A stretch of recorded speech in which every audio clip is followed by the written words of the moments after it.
Welcome to the Language Learning Market, where you can find the world's best educational resources in all languages. We're building a community of people who love languages and would like you to be part of it. If you haven't subscribed yet, then join us. Now let's learn something new. What if my children rejects or resists the second language? The rejection of the second language is often related to the level of acceptance of this language in society. Mastery of a second language, such as English, generates enthusiasm, and this leads to greater motivation for the child. Languages with less appeal have the opposite effect, generating rejection in the society since the language is not well understood. Parents should neutralize the possible social pressures by respecting the language at home. If the parents give in to such pressures by refusing to speak the language, they subsequently negate the child the important connection to their world and culture. If a parent communicates with the child in the host language due to social pressures, without realizing if they're sending a clear message that the native language is inferior and not worthy of pride. The goal should be to avoid these practices. A child loses interest in a language when he has the feeling that not enough is being done for him to master the language, or that such a skill is not seen as an advantage, that the language is not important, or rather that the language leads to certain disadvantages. The following strategies can be effective in countering these attitudes. Speak to your child about the use of language. The advantages must be made clear even to a young child, and he needs to be convinced in order to use it. For example, on vacation when he's visiting the country where he can order an ice cream cone or communicate with his grandmother. When the child begins school, speak to the teacher to include him or her in encouraging the child to maintain his native language, even if the teacher does not speak it. The attitude of the teacher in relation to the foreign language is an important factor and should not be overlooked. It can lead to success or stress. Take interest when your child communicates his wishes and desires. Take time to observe what's being done and take time to listen. Make possible activities of interest to your child, and do not forget to converse and reiterate what's being done so that the child understands and learns the language. Praise your child when he speaks your language, and tell him how proud you are that he is taking interest in your culture. Gifts in the language can foster a great awareness of the language while stimulating greater interest. Travel to the country to stimulate your child's comprehension of the language. Visit relatives so that your child has the opportunity to see or hear the language at work. Look for other children or parents who are also multilingual. Strategies in response to children's use of non-target language. 1. The clothespin method. Students must wear clothespins for classroom activities. They hold each other accountable for staying in the target language by taking the clothespin of students that speak English. At the end of the activity, each clothespin is worth points. You can count these as participation points or have students save up points for a free homework pass, an extra few points on a quiz, or a pass to pick where they sit in class. 2. Speaking rubric. Fill out a weekly speaking rubric.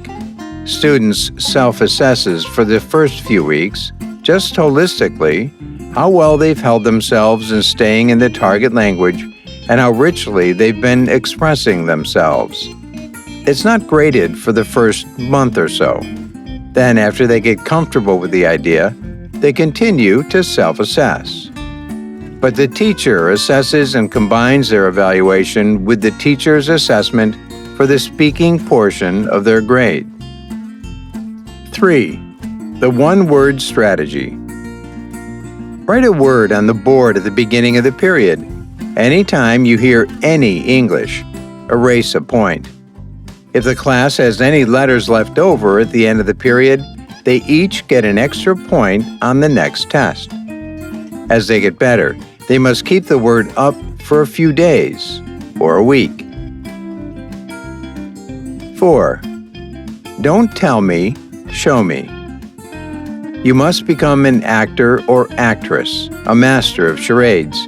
80% of learners are visual learners, so the more visual clues that you can give, photos, charades, etc., the more comprehensible the input becomes. 5. Mime method. Mime what you're saying. 6. Signaling. Point to what you're talking about.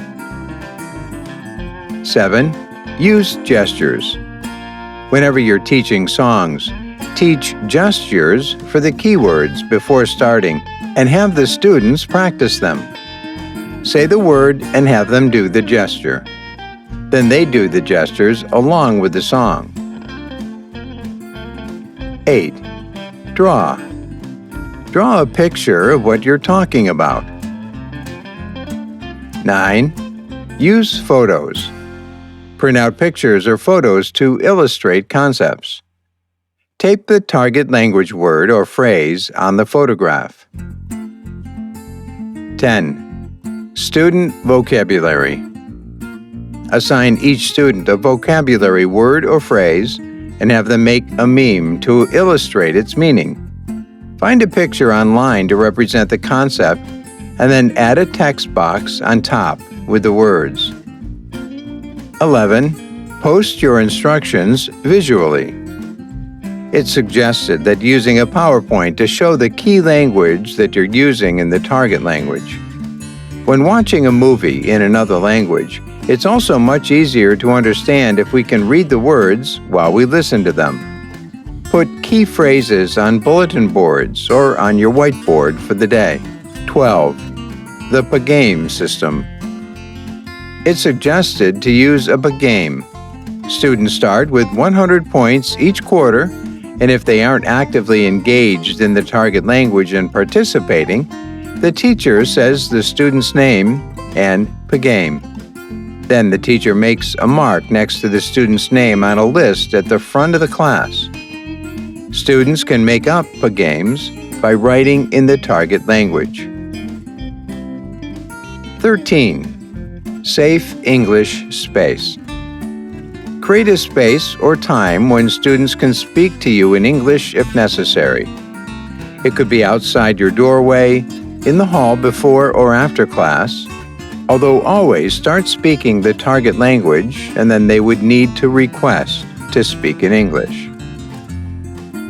14. The ticket system. Appoint one student in the group to be the ticket taker if they hear English. The winner of the next round gets to be the new ticket taker. 15. Pass the piñata.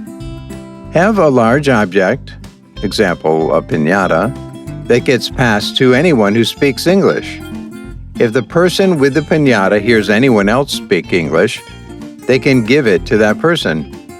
Whoever has the piñata at the end of the class gets a small punishment. An extra sheet of homework, has to pick up anything on the classroom floor, etc. 16. Teach circumlocution. Use vocabulary that you already know. Try to think of another way to convey the message. Describe the concept. Explain who uses it, why it's used or where. Use a synonym. Use a more general category word, fruit, clothing, etc. Explain what the object is and what the object is not. 17. Comprehension checks. Do lots of comprehension checks. Students hold up fingers from 1 to 5. 5 equals they completely understand. 1 equals they don't understand at all. Thumbs up, thumbs down, or a sideway thumb works too. 18. Secret Student Method. Reward the whole class if a particular, secretly chosen, student is speaking in the target language, or demonstrating whatever other behavior you'd like, on that day. Pick the name beforehand and put it in a box or some other location in the class. 19. Magic Tissue Box. Create activities that have set pieces that only use the target language. Use a magic tissue box and put questions in the target language inside. The students take turns pulling out a question. Sneezing. Class responds in the target language to the sneeze. 20. Speaking rocks. Use decorative pebbles, the kind you find in flower vases, to encourage speaking in the target language. Each student takes 2 rocks when they come into class and must have 5 when they leave class. They earn extra pebbles by participating in the target language. And with that, we've reached the end of this episode. Which strategy are you going to try and why? Get involved and let us know in the comment section down below. If you've enjoyed this one and found it helpful, remember to leave a like on the video and subscribe to Language Learning Market for even more amazing videos just like this one. Thank you for watching, and we'll see you in the next one. Thank you for watching, and be sure to subscribe. We're building a community of global experts in communication, education and language learning. Join us by visiting our website www.languagelearningmarket.com and be sure to tag #LanguageLovers on any social media platform to promote your business or products on our social feeds.